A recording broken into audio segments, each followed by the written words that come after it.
नमस्कार दोस्तों, स्वागत है आपका हिंदी नॉलेज शो में। तो दोस्तों, अब से कुछ ही घंटों पहले चीन से एक रिपोर्ट सामने आई है मास एक्सोडस की, यानी कि सामूहिक पलायन की, जो अंजाम दिया गया है अब से 3 दिन पहले शुक्रवार यानी कि फ्राइडे को। जी हां, अब से 3 दिन पहले चीन में एक मास पलायन हुआ है। लेकिन किस चीज का पलायन? क्या ये इंसानों का था? नहीं। क्या ये किसी कम्युनिटी का था? नहीं। सरकार का था? नहीं। ना ही किसी कंपनियों का पलायन था। यह पलायन हुआ है पैसों का। जी हां, आप जानकर हैरान रह जाओगे कि सबसे पहले चीन के सरकारी बैंक ने ऐलान किया है कि इन्होंने फ्राइडे के दिन, सिर्फ एक दिन, करीबन 20 बिलियन डॉलर की यहां पर विदेशी मुद्रा अपने खजाने से बेच डाली है मार्केट में। और इसे क्यों और किसे बेचा गया है वो मैं आपको बाद में बताऊंगा, लेकिन पहले पूरा आंकड़ा जान लीजिए। तो 20 बिलियन डॉलर तो इन्होंने मार्केट में रिलीज किया है, लेकिन उसके अलावा इन्होंने जो सबसे बड़ा कांड किया है वो ये कि करीबन 54 बिलियन डॉलर, जी हां, लगभग 54 बिलियन डॉलर की इन्होंने ट्रांजैक्शन करी है विदेश में बैठे नागरिकों की अपने देश के अंदर कस्टमर्स के कहने पर। मतलब ये कि चीनी बैंकों ने करीबन 54 बिलियन डॉलर दुनिया के अलग अलग देशों में बैठे नागरिकों के अकाउंट में ट्रांसफर किए हैं। क्यों? दरअसल वो इसलिए कि ये पैसा था विदेशी निवेशकों का, जो अमेरिका में बैठे लोग हैं या यूरोप के जो नागरिक हैं जिन्होंने पिछले 30 सालों में अरबों डॉलर निवेश किए हैं चीनी मार्केट में, और जिनके दम पर चीन आज दुनिया की दूसरी सबसे बड़ी अर्थव्यवस्था बन बैठा है। उन्होंने एक ही दिन में करीबन 54 बिलियन डॉलर जो चीनी मार्केट में लगाए थे, उसे बेचकर अपने देश में पैसा लेकर चले गए हैं। यानी कि कुछ ही घंटों में चीनी सरकार को लगभग टोटल 74 बिलियन डॉलर, जी हां, 74 बिलियन डॉलर का भयानक नुकसान हो चुका है। और ये कितनी बड़ी रकम है, मैं आपको उदाहरण देता हूं।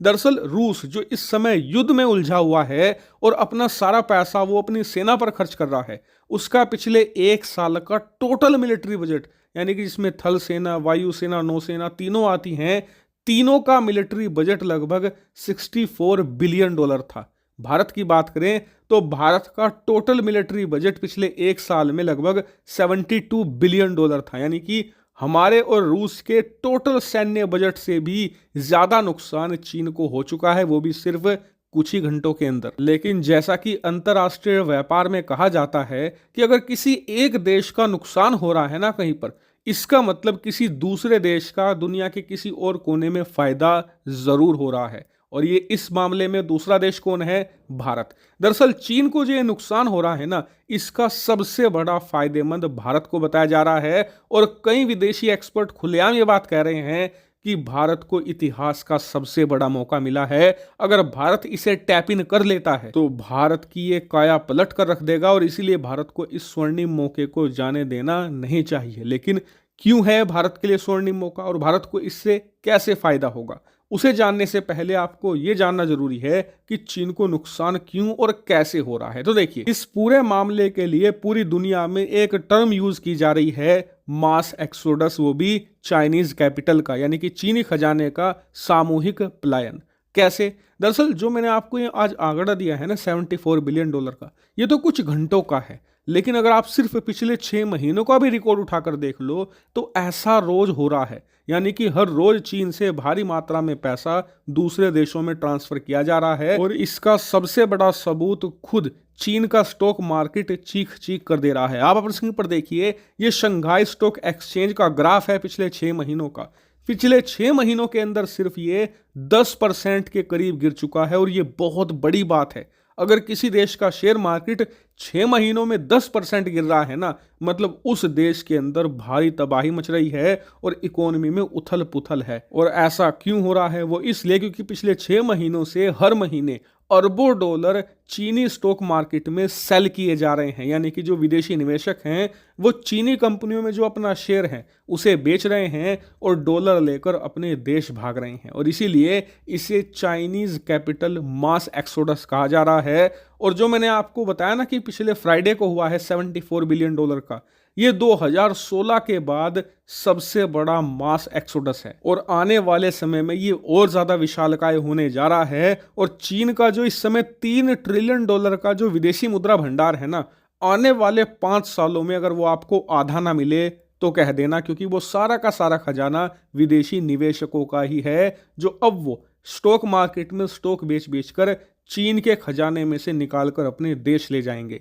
वहीं बात करें भारत के लिए मौका क्यों है, वो इसलिए क्योंकि जो निवेशक होते हैं ना, वो कभी भी कैश होल्ड करके ज़्यादा लंबे समय तक रह ही नहीं सकते, ये इम्पॉसिबल है। ऐसे में वो इस पैसे को कहीं ना कहीं निवेश करते हैं। और भारत की जो इस समय ग्रोथ है ना, पूरे वर्ल्ड में जितनी भी मेजर इकोनॉमी है उनमें सबसे फास्टेस्ट है। इसीलिए दुनिया भर के एक्सपर्ट कह रहे हैं कि भारत को इन निवेशकों तक रीच करनी चाहिए।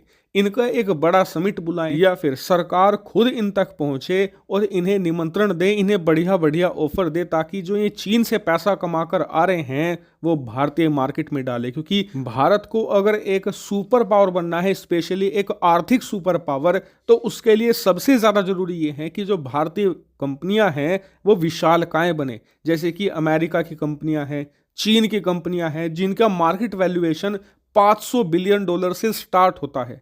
हमें भी अपनी कंपनियों को $500 बिलियन के लेवल के पार ले जाना होगा, और ये तभी होगा जब उन्हें फंड मिलेंगे। क्योंकि अगर उन्हें निवेश मिलेगा, उस निवेश से वो बड़ी बड़ी फैक्ट्रियां लगाएंगे, अपना प्रोडक्शन बढ़ाएंगे, और प्रोडक्शन बढ़ाएंगे तो उन कंपनियों का साइज भी विशालकाय हो जाएगा, वो भी दुनिया की टॉप 100 कंपनियों में आएंगे। और उसी के साथ भारत में तेजी से रोजगार भी मिलेगा लोगों को, और साथ ही हमारा खजाना लबालब होगा, और अर्थव्यवस्था हाथी जैसी विशालकाय होगी, वो अलग। ऐसे में यह भारत के लिए ऐतिहासिक मौका है। अब देखने वाली बात यह है कि भारत इसे कैसे टैप इन करता है।